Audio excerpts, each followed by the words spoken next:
Bismillahirrahmanirrahim. Assalamualaikum warahmatullahi wabarakatuh. Wilujeng enjing sadayana barudak SD juara tepang deui sareng bukti dina pangajaran basa Sunda sareng lingkungan.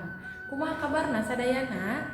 Alhamdulillah mugia sehat sadayana nya tong hilap jagi kesehatan ku emam nu sehat sareng olahraga. Nah, dinten ayeuna Bu Upi bade nerangkeun naon wae kabudayaan urang Sunda teh mah. Minggun kamari hideuk tos ngerjakeun tugas nyaeta milarian informasi tentang kebudayaan urang Sunda. Kumaha sih budayana urang Sunda teh? Hideuk tos naros ka makumi, abi, ua, bibi, aki, nini, atau tatanggi, mangga. Tah Bu Upi ayeuna bade ngempelkeun naon sih ternyata budaya urang Sunda teh anu kedah dijagi sareng dilestarikan.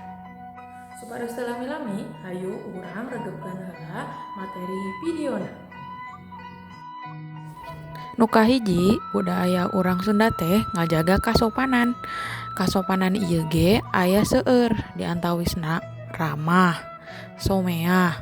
Bahasa Indonesiana someah teh murah senyum. Teras budaya nu penting nyaeta hormat ka kolot atawa ka orang tua. Budaya ieu teh penting pisan ku urang kedah dilestarikeun sareng dijaga salawasna. Salajengna nyaeta humoris atanapi basa Sundana mah bodor atanapi bobodoran. Urang Sunda teh identik oge jeung sok ngabodor. Contona aya si Kabayan, Palawak Kang Sule, Cepot, jeung sajabana. Budaya salajengna nyaeta urang Sunda teh kreatif. Buktina teh nyaeta seueur pisan industri nu aya di tanah Sunda. Ti mimiti industri baju, kaos distro, sapatu, jeung sajabana.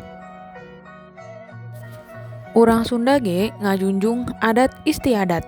Tiasa dibuktoskeun ku aya saung Mang Ujo nu ngalestarikeun angklung. Dipakena keneh sisingaan kangge nyepitan atanapi sunatan di daerah Subang jeung sajabana. Anu terakhir nyaeta budaya botram di urang Sunda. Botram teh nyaeta tuang sasarengan di alam terbuka ngampar nganggo samak. Filosofina botram teh nyaeta kasederhanaan sareng kabersamaan. Kumaha tos diregepkeun tadi videona? Nah, ayeuna mah jadi terangnya. Ternyata urang Sunda teh ngajagi pisan sopan santun. Sopan santun teh aya seueurnya tadi. Nya someah. Someah itu bisa termasuk ramah, murah senyum, seperti itu, lemah lembut, hormat kepada orang tua. Itu adalah hal yang harus tetap dijaga sampai kapanpun. Bukan hanya dipertahankan di zaman dulu saja, tapi di zaman sekarang juga tetap harus dilaksanakan, diturunkan dan dilaksanakan oleh kalian sebagai generasi penerus bangsa.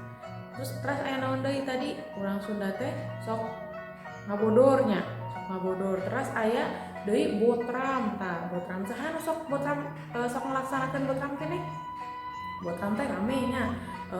Mam tuang sasarengan dina alam terbuka cenah tadi filosofina teh. Artina filosofi tina botram teh nyaeta kesederhanaan sareng kebersamaan.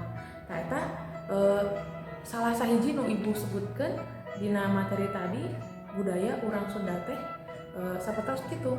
Jadi anu sae-saena kedah urang jagi salawasna. Teu kenging dihilangkeun, teu kenging. Sabab eta teh warisan kebudayaan anu sae nu kedah urang turutan. Mung sakitu materi dinten ayeuna. Hapunten milih aya kalepatan. Wassalamualaikum warahmatullahi wabarakatuh.